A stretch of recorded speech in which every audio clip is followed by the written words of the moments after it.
Hello friends, आज मैं आपको बताऊंगा डेयरी पशुओं के लिए कौन सी दवाइयाँ उपयोग में लेनी चाहिए, यानी डेयरी फार्म के लिए बेसिक मेडिसिन कैसे यूज ली जाती है। उनके पास वो मेडिसिन ज़रूर उपलब्ध होनी चाहिए ताकि डेयरी फार्म में उपलब्ध पशुओं में यदि किसी भी प्रकार की यदि कोई दिक्कत हो जाए तो कौन से इंजेक्शन, कौन सी मेडिसिन, टेबलेट उनके पास ज़रूर होनी चाहिए, जो मैं उनके लिए अलग अलग भागों में डिवाइडेड करूँगा।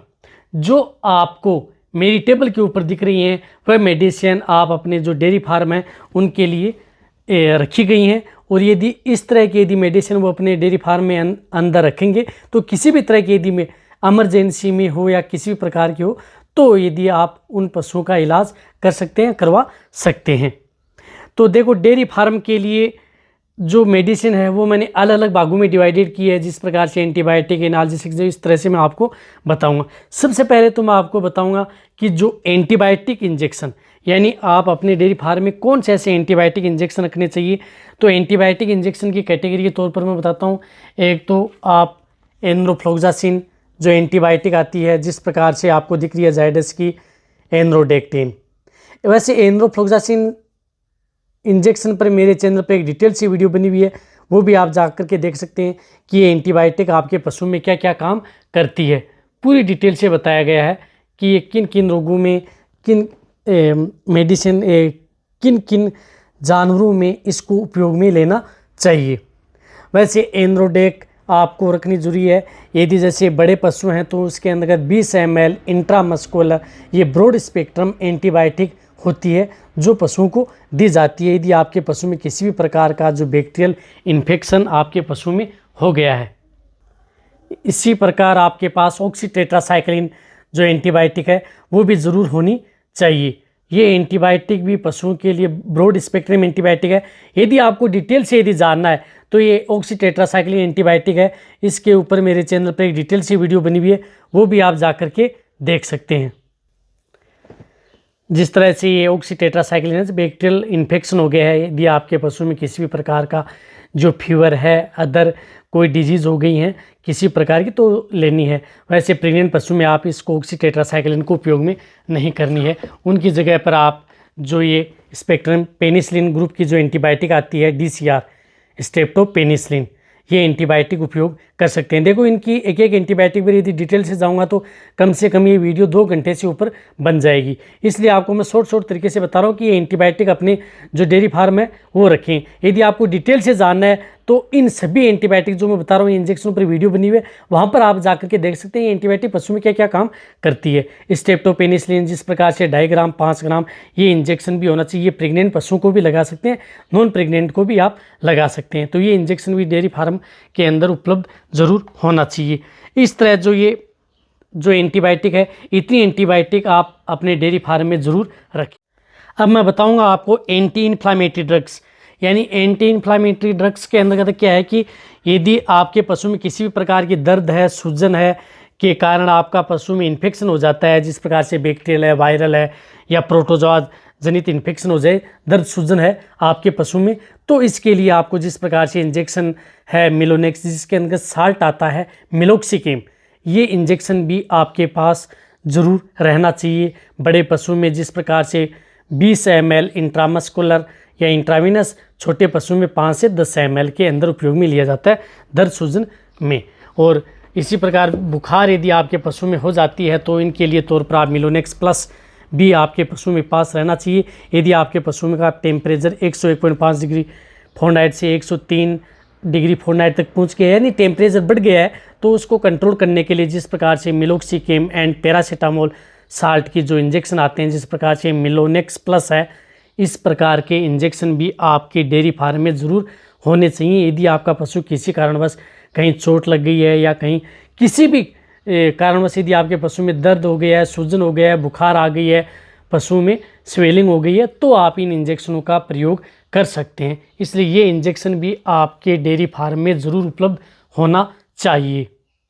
इसी प्रकार बताऊंगा मैं एंटी प्रोटोजोआ जनित रोग यदि आपके पशु में हो जाए, यानी जिन पशुओं का यदि टेम्परेचर बहुत ज़्यादा हाई हो जाता है तो उनके लिए आप, या जिनका टेम्परेचर 104, 105, 106 डिग्री फ़ारेनहाइट हो जाता है, जिनमें थिलेरियोसिस है, बेबीसियोसिस है, यदि इस तरह की यदि डिजीज़ उन पशु में हो जाए, ट्राइपेनोसोमिसिस है, तो आपको जो ये इंजेक्शन आते हैं, जिस प्रकार से ये बेरिनिल इंजेक्शन है जिसके अंदर साल्ट डाइमिनिजिन एचूरेट जो साल्ट का जो इंजेक्शन है, वैसे बेरिनिल इंजेक्शन के बारे में मेरे चैनल पर एक डिटेल सी वीडियो बनी हुई है, वो भी आप जाकर के देख सकते हैं। ये इंजेक्शन भी होना चाहिए। जैसे बड़े पशु में अंदर 20 ml इंट्रामस्कुलर जो मिड नेक में लगता है, यदि डिटेल से जाना है तो वीडियो देखें, लेकिन ये आपके पास होना चाहिए। टेम्परेचर यदि हाई हो जाता है तो उस कंडीशन के अंतर्गत, इसी प्रकार यदि आपके पशु में थिलेरियोसिस हो जाए, यदि उनका टेम्परेचर नहीं टूट रहा है, यानी उसके अंदर पशुओं के अंतर्गत आरबीसी या ब्लड के अंतर्गत इस तरह के प्रोटोजोआ हो गए, तो आपको जो इबुप्रोफेन साल्ट के जो इंजेक्शन है, जिस प्रकार से ब्यूटाजाइड है, इसके बारे में मेरे चैनल पर एक डिटेल से वीडियो बनी हुई है। ब्यूटाजाइड जो इंजेक्शन आता है, ये इंजेक्शन पशु में क्या काम करता है, यदि आपको डिटेल से जानना है तो वीडियो जा कर के देखें, कौन सी डिजीज़ में नहीं लगाना है, क्या नहीं लगाना है। लेकिन ये जो भी इंजेक्शन है प्रोटोजोआ जनित रोग के इंजेक्शन, ये इंजेक्शन आपको मिड नेक गर्दन में ही लगवाने हैं। ये इंजेक्शन आप अपने पास ज़रूर रखें। डेयरी फार्म के अंदर हो सकता है कि आपके पशु में इस प्रकार की यदि दिक्कत हो जाए, प्रोटोजोआ बहुत ज़्यादा हाई टेम्परेचर हो जाता है, यदि आप पशु चिकित्सक भी बुला रहे हैं, यदि उसके पास यदि ये इंजेक्शन नहीं होगा, यदि आपके पास ये इंजेक्शन है तो ये लगवा सकते हैं, ताकि आपकी सुविधा के तौर पर, ताकि आपके पशु में किसी भी प्रकार का डर न हो। ये इंजेक्शन भी जो इस साल्ट के जो इंजेक्शन है वो रहने चाहिए। डिटेल से जाना है वीडियो जा कर के देख लें, और शॉर्ट में मैं आपको बता ही रहा हूँ कि ये इंजेक्शन भी आप अपने पास ज़रूर रखें, ताकि आपके पशु में किसी भी प्रकार की कोई दिक्कत ना हो। इसी प्रकार आपके पशु के लिए एंटी हेलिमिंटिस जो ड्रग्स आती हैं, यानी इंटरनल पैरासाइट को किल करने के लिए ये मेडिसिन भी उपलब्ध होनी चाहिए लिक्विड, जिस प्रकार से एल्बोमार है, जिसके अंदर साल्ट आता है एल्बिंडाजोल, जो बहुत पुराना प्रोडक्ट है विरबे कंपनी का। इसके बारे में मेरे चैनल पर एक डिटेल सी वीडियो बनी हुई है, वो भी आप जा कर के देख सकते हैं कि ये कितनी डोज देनी चाहिए। जैसे बड़े पशु हैं जिनका बॉडी वेट 300 kg से 500 kg के लगभग है, तो उसे 60 ml आप सुबह खाली पेट दे सकते हैं। लेकिन ये प्रेग्नेंट पशु में उपयोग में नहीं लेनी है, छोटे पशु में भी उपयोग में ले सकते हैं। इसी प्रकार एंटी हेलिमिंटिस के तौर पर जिस प्रकार से प्रेग्नेंट पशु हैं, तो उसमें जिस प्रकार हाईटेक आता है विरबे कंपनी का, जो ये आयरमेक्टिन साल्ट का ये इंजेक्शन 100 ml उसे सुबह खाली पेट दे सकते हैं, ये प्रेग्नेंट। और यदि डिटेल से जानना है तो इसके बारे में मेरे चैनल पर डिटेल से वीडियो बनी हुई है। जो अपना vet pet and cattle channel है, एक ऐसा चैनल है जिस पर लगभग सभी प्रकार की मेडिसिन के बारे में वीडियो बनी हुई है। तो आप डिटेल से यदि जानना है, प्रॉपर नॉलेज लेना है, तो इनकी एक प्रोडक्ट के बारे में वीडियो बनी हुई है, वो भी आप जा कर के देख लें, ये भी आप उपयोग ले सकते हैं। इसी प्रकार जो पेनाक्यूर आती है फेनबिंडाजोल साल्ट की, यदि आपका पशु प्रेग्नेंट है, यदि प्रेग्नेंट पशु को देना चाहते हैं, तो इसके लिए ये पेनाक्यूर जो टेबलेट आती हैं फेनबिंडाजोल साल्ट की, जो इस तरह की 3 ग्राम की टेबलेट आप उस पशु को दे सकते हैं, प्रेग्नेंट पशु को भी। वैसे भी यदि आपके पशु को इंटरनल पैरासाइट को यदि किल करना है, तो आपको उन पशुओं की साल में 3 से 4 बार उनकी डिवर्मिंग ज़रूर कराते रहना चाहिए। एक और बताता हूँ कि डिवर्मिंग आपको ज़रूर उन पशुओं की करवानी चाहिए। यदि सपोज करो, यदि आपके पशुओं में जो आप देते हैं डिवर्मिंग के लिए जो टेबलेट, यदि उनसे अच्छा रिजल्ट नहीं मिल पाता है, तो पहले तो आपको देखना चाहिए कि आपके उस पशु की पहले देने से, डिवर्मिंग कराने से पहले भी यदि आपके पास यदि कोई नज़दीक लेबोरेटरी है वेटनरी की, तो उसकी गोबर की जांच करवा लें कि उसके अंतर्गत किस तरह के वर्म्स हैं, तो उसी के अनुरूप आप मेडिसिन दें। यदि आप दे भी देते हैं, यदि आप अपने पशु को जो ये डिवर्मिंग, तो उसके बाद में भी आपको ये देखना चाहिए कि आपके पशु में उसको क्या रिजल्ट मिला है। आपके पशु में कहीं ऐसा तो नहीं है कि डायरिया हुआ है। यदि कोई भी डिवर्मिंग यदि हम दे देते हैं, यदि डायरिया हो जाता है, तो भी ये देखना चाहिए कि अच्छा रिजल्ट ही मिला है, वो डिवर्मिंग बहुत अच्छा काम किया है। या यदि आपके पशु में किसी प्रकार की जो गोबर में सुगंध आ रही है, स्मेल आ रही है, जो बदबू आ रही है, यदि वो कम हो जाती है, तो भी आपको ये देख लेना चाहिए कि आपके पशु में ये जो डिवर्मर है, ये आपके पशु में अच्छा काम किया है। अब मैं आपको बताऊंगा सीडेटिव ड्रग्स के बारे में, ट्रैंक्विलाइजर्स के बारे में। यदि आपका पशु किसी कारणवश यदि अग्रेसिव हो जाता है, यदि आप नया पशु खरीद करके लाते हैं, वो यदि आप बहुत ज़्यादा बदमाशी कर रहा है, या आपके पशु में जो किसी भी कारण यदि अग्रेसिव है, या आपका पशु बहुत ज़्यादा बदमाशी कर रहा है, या किसी प्रकार इस तरह की कहीं पर चोट लग गई है जिससे आपके पशु में स्ट्रेस हो गया, तो आप जो ये सीक्विल इंजेक्शन है जो आपको दिख रहा है, ये सीडेटिव ड्रग्स है। वैसे ये आप खुद यूज में नहीं ले सकते। ये सिर्फ और सिर्फ वेटरनरी डॉक्टर के द्वारा ही ये इंजेक्शन उपयोग में लेने हैं, क्योंकि इनकी डोज यदि कम या ज़्यादा लगे तो आपके पशुओं के लिए खतरनाक भी हो सकता है। लेकिन ये इंजेक्शन प्रयोग किया जाता है। यदि इस इंजेक्शन के बारे में यदि डिटेल से जानना है तो भी मेरे चैनल पर एक डिटेल से वीडियो बनी हुई है। यदि आपको इसके क्या गुण अवगुण देखने तो वो जा कर के आप देख सकते हैं। लेकिन ये जो आपके पशु ज़्यादा अग्रेसिव रहते हैं उनके लिए ये इंजेक्शन प्रयोग किया जाता है। तो ये इंजेक्शन भी जो डेयरी फार्म है उनके पास रहना चाहिए। लेकिन यदि आप ये इंजेक्शन है जैसे बड़े पशु हैं उनके अंतर्गत इस इंजेक्शन की डोज 2 ml से लेकर के 5 ml तक इंट्रामस्कुलर ये इंजेक्शन प्रयोग किया जाता है, जो सिक्विल के नाम से आते हैं ये इंजेक्शन। अब बात करूंगा मैं एंटी हिस्टामिनिक ड्रग्स यानी एंटी एलर्जिक ड्रग्स के बारे में। तो एंटी एलर्जिक ड्रग्स के बारे में मैं बात करता हूं तो आपको जिस प्रकार से क्लोरफेनेरमाइन मेलेट CPM, जो मैं बोलता हूं हर कई वीडियो में कि CPM उपयोग में लेना चाहिए, जिस प्रकार से एक क्लोरफेनेरमाइन मेलेट है जो जायडस की क्लोराजीन है। वैसे भी यदि आपको CPM के बारे में यदि डिटेल से चाहिए नॉलेज तो मेरे चैनल पर एक डिटेल सी वीडियो बनी हुई है, वो भी आप जा कर के देख सकते हैं।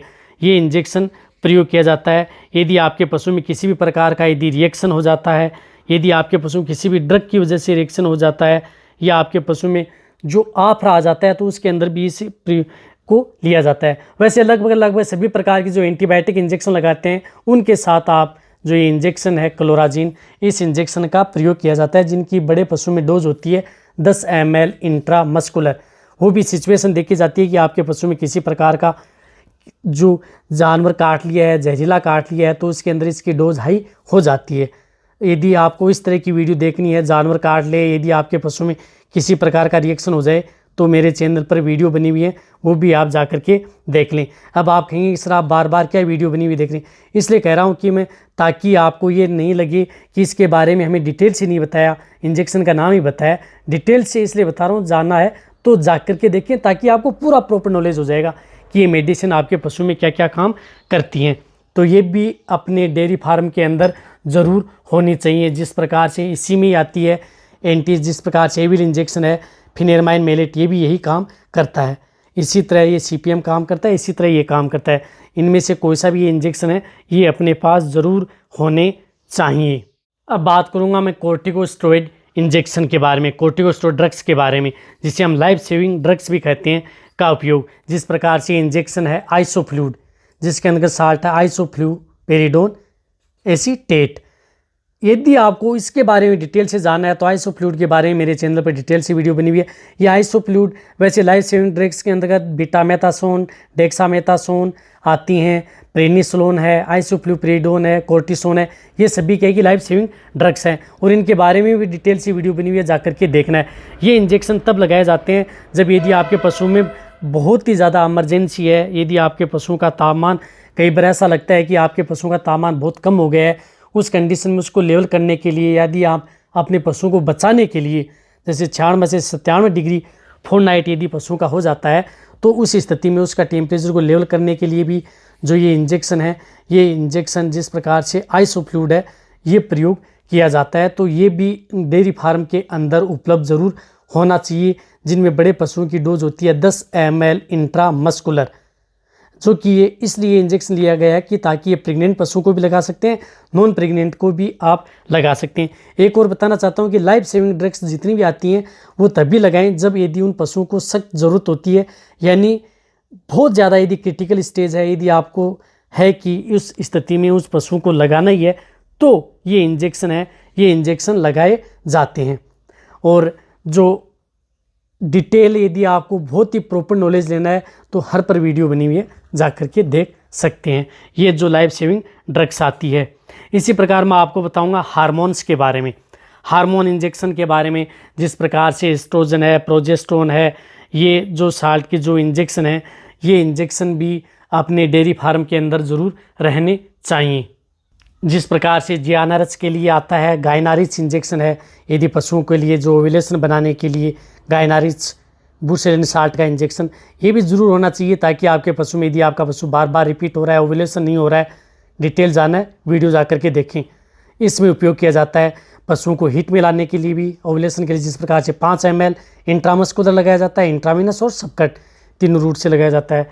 यदि पशु में ओव्यूलेशन अंडाणु नहीं बन रहे हैं तो उसमें 2.5 ml ये लगाया जाता है।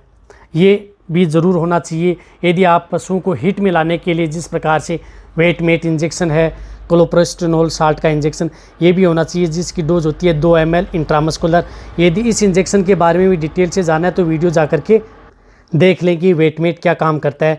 वैसे ये प्रेग्नेंट पशु हैं उनको नहीं लगाना चाहिए, लेकिन ये जो हार्मोनल इंजेक्शन है वो इंजेक्शन आप अपने पशु चिकित्सक से ही लगवाएं। लेकिन आपने डेयरी फार्म में रहेंगे तो एक्यूट स्टेज में ये काम आ जाएंगे। किसी भी प्रकार की यदि आपके पशु में दिक्कत होगी तो इसी प्रकार जो इंजेक्शन आता है लूटालाइज इंजेक्शन, जो डिनोप्रोस्ट साल्ट का जो इंजेक्शन है प्रोमेथिमाइन, इस साल्ट के बारे में भी वीडियो बनी हुई है, वो भी आप जाकर के देख सकते हैं। जिस प्रकार से लूटालाइज इंजेक्शन है, यदि आपका पशु हीट में नहीं आ रहा है या पशु की बच्चेदानी या नहीं खुल रही है, इस प्रकार के यदि आपके पशु का अबॉर्शन करवाना है तो ये लूटालाइज इंजेक्शन है, ये लगाया जाता है, जिनकी डोज होती है बड़े पशु में 5 ml इंट्रामस्कुलर हीट के लिए। यदि डिटेल से जाएं वीडियो देखें, वरना बहुत लंबी वीडियो बन जाएगी। ये भी अपने डेयरी फार्म के अंदर ये इंजेक्शन ज़रूर होने चाहिए।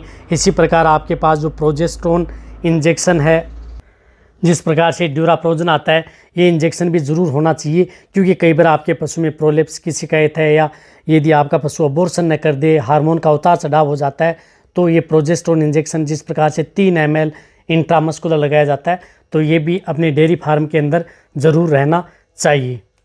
अब जो ये इंजेक्शन हार्मोन है, इसी प्रकार आपके पास जो फास्फोरस के लिए जो इंजेक्शन है, यदि आपके पशु में फास्फोरस की डिफिशियंसी हो जाती है तो फास्फोरस की डिफिशियंसी से बचाने के लिए अपने पास ये इंजेक्शन ज़रूर होना चाहिए। जिस प्रकार से ये टोनोफोस इंजेक्शन है, जिसके अंतर्गत पर्याप्त मात्रा में फास्फोरस है। वैसे भी टोनोफोस के बारे में यदि डिटेल से जानना है तो वीडियो देखें। वैसे सभी इंजेक्शन हैं उनके बारे में देख सकते हैं।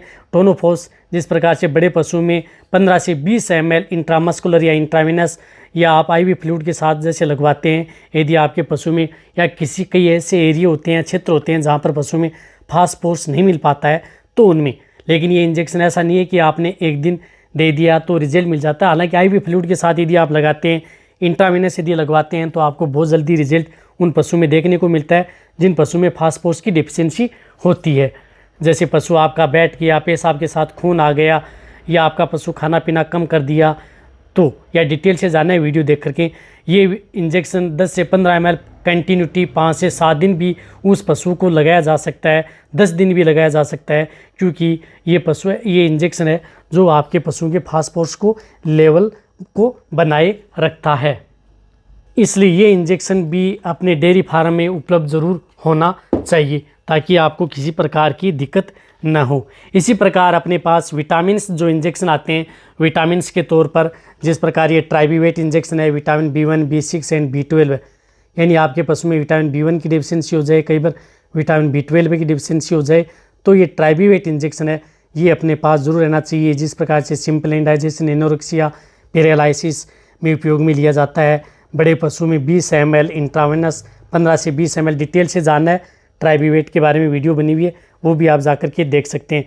लेकिन ये ज़रूर रहना चाहिए, क्योंकि बहुत इस प्रकार के डेयरी फार्म हैं जिनमें पशुओं में जो मिनरल्स यदि हम देते हैं, जो पाउडर देते हैं, उनसे यदि पूर्ति नहीं हो पाती है तो उन पशुओं के लिए जो विटामिन के जो इंजेक्शन है वो लगाए जाते हैं। पशुओं की ग्रोथ के लिए, पशुओं का दूध बढ़ाने के लिए, पशुओं की जो अच्छी शाइनिंग के लिए ये इंजेक्शन दिए जाते हैं। जो विटामिन इंजेक्शन है, जिस प्रकार से ट्राइबीवेट है, न्यूरोक्सिन है, जो मिथाइल कोबान है, विटामिन B1, B6, न्यूरोक्सिन के बारे में डिटेल से वीडियो बनी हुई है। पैरालिसिस हो गया है, आपका पशु अचानक बैठ गया है, तो ये इंजेक्शन 20 ml इंट्रामस्कुलर या इंट्राविनस लगातार 3 दिन से 5 दिन, 7 दिन, कितने दिन लगाए जाते हैं जब तक आपके पशुओं को रिलीफ नहीं मिल पाती है।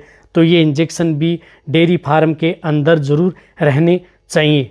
ये इंजेक्शन का प्रयोग कर सकते हैं। डिटेल से जानना है इन वीडियो में तो जाकर के देखें, डोज मैंने आपको बता दी है।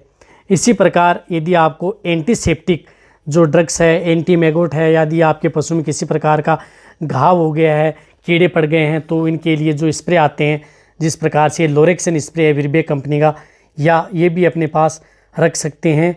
या जो टोपिक्यूर आता है नेचुरल का, ये स्प्रे यदि आपके पशु में घाव हो गया है, किसी चोट लग गई है या उसमें वर्म्स कीड़े पड़ गए हैं, तो ये जो हैं स्प्रे ये प्रयोग कर सकते हैं, या साथ साथ या इनमें से ऑइंटमेंट जिस प्रकार से लोरेक्सन है जो मक्खी व कीड़ों के लिए है, या जो हिमेक्स है जो ऑइंटमेंट आती है, ये ऑइंटमेंट भी अपने डेयरी फार्म में ज़रूर रहनी चाहिए, क्योंकि इनका भी बहुत बड़ा रोल है पशुओं में।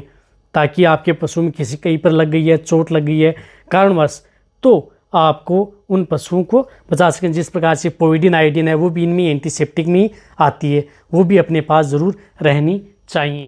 इसी तरह एंटी ब्लोट जो मेडिसिन आती हैं, यदि आपके पशु में किसी प्रकार का आफरा आ जाए तो जिस प्रकार से ब्लोटोसिल आती है, ये जो लिक्विड है, सस्पेंस है, जो अपने पास ज़रूर रहना चाहिए, क्योंकि एक आफरा ऐसा होता है जो आपके पशुओं के लिए बहुत ज़्यादा जानलेवा होता है और सबसे खतरनाक बीमारी होती है। इसे एक्यूट स्टेज में यदि आप अपने पशुओं को किसी का नया चारा डाल दिया है या आहार में बदलाव कर दिया है, या इस तरह का यदि आपका पशु ने कुछ खा लिया है, उसकी वजह से आपके पशु में आफरा आ गया, गैस भर गई है, तो ये जो ब्लोटोसिल है उनसे ये जो उन पशुओं को 100 ml से लेकर के 200 ml एक साथ उन पशुओं को पिला देनी चाहिए। तो ये ज़रूर रहनी चाहिए, नहीं तो कई बार ऐसा दिक्कत होती है कि आफरे के अंदर पशुओं की मौत भी हो जाती है। यदि आफरे के ऊपर यदि चैनल पर वीडियो बनी हुई है वो भी आप जाकर के देख सकते हैं कि और कौन कौन से इंजेक्शन प्रयोग कर सकते हैं। लेकिन एंटी ब्लोट जो ड्रग्स आती हैं वो अपने पास ज़रूर से ज़रूर रहनी चाहिए। या जो पाउडर आता है इम्पेक्डोन पाउडर है, जिस प्रकार से कब्ज व आफरे के लिए आपके पशु में कब्ज है, आफरा दोनों हो गया है, कब्ज की वजह से भी आपके पशु में गैस बनने लग जाती है, आफरा आ जाता है, तो ये जो पाउडर है बड़े पशुओं में 200 ग्राम एक साथ गुड़ की डली के साथ मिला करके पिंडे बना करके आप उन पशुओं को दे सकते हैं। इनके लिए भी मैं आपको एक अलग से डिटेल सी वीडियो बना करके दूंगा कि ये क्या क्या काम करने, डिटेल से जाना है। लेकिन ये अपने डेयरी फार्म के अंदर ज़रूर ये इंजेक्शन जो ये लिक्विड है और ये पाउडर है ये ज़रूर रहने चाहिए। जो मैंने आपको इतनी भागों में डिवाइडेड किए ये मेडिसिन इसलिए की कि आपको अच्छी तरह से समझ में आ जाए कौन कौन सी मेडिसिन अपने पास रखनी चाहिए।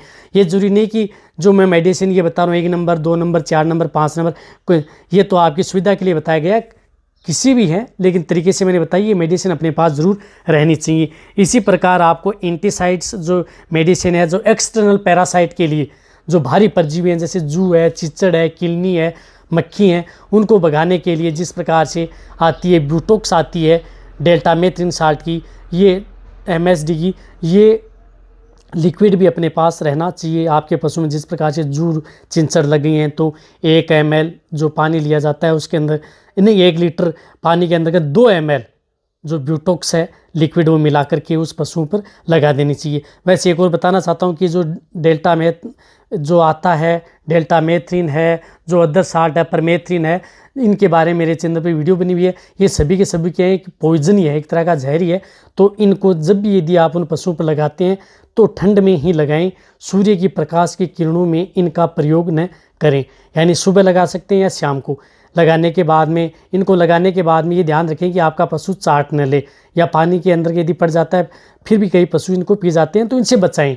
तो ये ठंड में ही प्रयोग करें। फिर आप उन पशुओं को 1 से 1.5 घंटे बाद में उन पशुओं को ज़रूर नहला दें ताकि आपके पशु में किसी भी प्रकार का पॉइजनिंग की शिकायत न मिले। यदि आपके पशु में यदि ये चाट लेता है, यदि पॉइजन भी हो जाए तो क्या इलाज करना चाहिए, यदि आपके पशु जहर खा जाए तो वो भी वीडियो बनी हुई है, वो भी आप जा कर के देख सकते हैं। तो ये प्रयोग करनी है। इसी प्रकार यदि आप जो साबुन है उसका भी आप प्रयोग कर सकते हैं। जिस प्रकार से ये आती है मैनकाइंड की एक्सटिक है जो परमेथ्रिन साल्ट की है, इसको भी प्रयोग कर सकते हैं। यदि आप ये नहीं प्रयोग करें तो आप उस पशु को अच्छी तरह से पूरे शरीर से नहला सकते हैं। यदि आपका पशु इसे नहा ले तो 15 से 20 मिनट तक उसके शरीर पर झाग मचे रहें, फिर आप उस पशु को नहला दें। तो टिक है, जो जू है, चिचड़ है, मक्खियाँ हैं, वो उस पशुओं के पास नहीं आएंगी और आपके पशुओं को रिलीफ भी मिलेगी। यदि आप ये लिक्विड नहीं लेना चाहते तो ये साबुन भी प्रयोग कर सकते हैं जो मैंने आपको बताई है। ये साबुन या लिक्विड रहना चाहिए। या जो गायें होती हैं जो विदेशी नस्ल की गायें हैं उनके लिए फ्लूमेथ्रिन जो साल्ट आती हैं, जो बाइटोकोल है, जिस प्रकार से बाहर की जो रीढ़ की हड्डी के ऊपर डाली जाती हैं, पूरी रीढ़ की हड्डी के ऊपर अंदर से वो जो ऊपर डाली जाती हैं, यदि आपके पशु में यदि आप नहीं लगा सकते, कहीं पर ये लिक्विड का प्रयोग नहीं करना चाहते हैं, तो ये जो विदेशी ब्रीड की नस्ल हैं जिनकी रीढ़ की हड्डी इक्वल होती है उन पर आप जो ये बाइटोकोल है प्रयोग कर सकते हैं। वैसे फ्लूमेथ्रिन के बारे में मैं डिटेल से आपके लिए वीडियो बना करके लाऊंगा कि ये क्या काम करती है। इसका भी आप अपने पास रख सकते हैं जो बाइटोकोल के नाम से आती है। कोई सी भी इनमें जो मेडिसिन है आपको सूटेबल हो, या पानी में घोल कर लगाने वाली हो, साबुन हो, या रीढ़ की हड्डी पर लगाने वाली हो, वैसे तो उनमें कोई सी भी जो लिक्विड या मेडिसिन है वो आप अपने पास ज़रूर रखें। अब मैंने आपको जितनी जो मेडिसिन बताई है शॉर्ट और थोड़ी डिटेल से बताने की भी कोशिश की। वीडियो ज़रूर लंबी हुई है, वीडियो पर ना ध्यान दें, लेकिन इस बात पर ध्यान दें कि आपको प्रॉपर नॉलेज मिला है डेयरी फार्म वाले जितने भी इस वीडियो को देख रहे हैं। और इस वीडियो के अंदर का मैंने पाउडर्स का प्रयोग नहीं किया कि जो न्यूट्रिएंट पाउडर है, मिनरल्स पाउडर किस तरह के रखने चाहिए। यदि आपको उनके बारे में यदि वीडियो चाहिए कि हम किस प्रकार के एनर्जी बूस्टर रखें सर, किस तरह के जो मिनरल्स यदि हम रख सकते हैं, तो आप नीचे जाके कमेंट ज़रूर लिखें। उनके लिए भी मैं आपको आने वाले समय में वीडियो ज़रूर लेकर के आऊँगा। मेरी वीडियो लंबी ज़रूर होती है, लेकिन आपको बेटर से बेटर नॉलेज देने के लिए मैं वीडियो बनाता हूं। यदि आपको अच्छी लगती हैं ये वीडियो तो इस चैनल को सब्सक्राइब ज़रूर कर लें, क्योंकि यही एक ऐसा चैनल है जो आपको किसी भी तरह का आपको प्रॉपर नॉलेज देने की कोशिश करता है। आप मेरी कितनी भी वीडियो उठा करके देख लें इस चैनल पर, सभी की सभी वीडियो आपके लिए नॉलेजेबल हैं। वो प्रैक्टिकल की भी आप करके देख सकते हैं, जिस प्रकार आयुर्वेदिक, घरेलू नुस्खा, इंजेक्शन, लिक्विड, पाउडर, जो ये चैनल पर बहुत सी वीडियो बनी हुई है। इसलिए मैं इतनी आप लोगों के लिए मेहनत करता हूं, तो आप इस चैनल को सब्सक्राइब ज़रूर करें और इस वीडियो को आप लाइक करें, क्योंकि आप एक लाइक से भी करेंगे, एक लाइक, तो आपके लाइक से मेरे को मैं मोटिवेट होऊंगा तो मैं आपके लिए अच्छी से अच्छी और नॉलेजेबल वीडियो आपको आने वाले समय के लिए लेकर के आऊँगा। रही बात इस वीडियो को आप अपने जितने वेटरनरी स्टूडेंट हैं और जितने भी जो पशुपालक हैं, डेयरी फार्मर हैं, उनके साथ आप इस वीडियो को जितना हो सके आप शेयर कर दें इस वीडियो को, ताकि उन्हें अच्छी तरह से नॉलेज हो जाए कि डेयरी फार्म के अंदर कौन कौन सी मेडिसिन होनी चाहिए, ताकि वो अपने पशुओं को बचा सकें।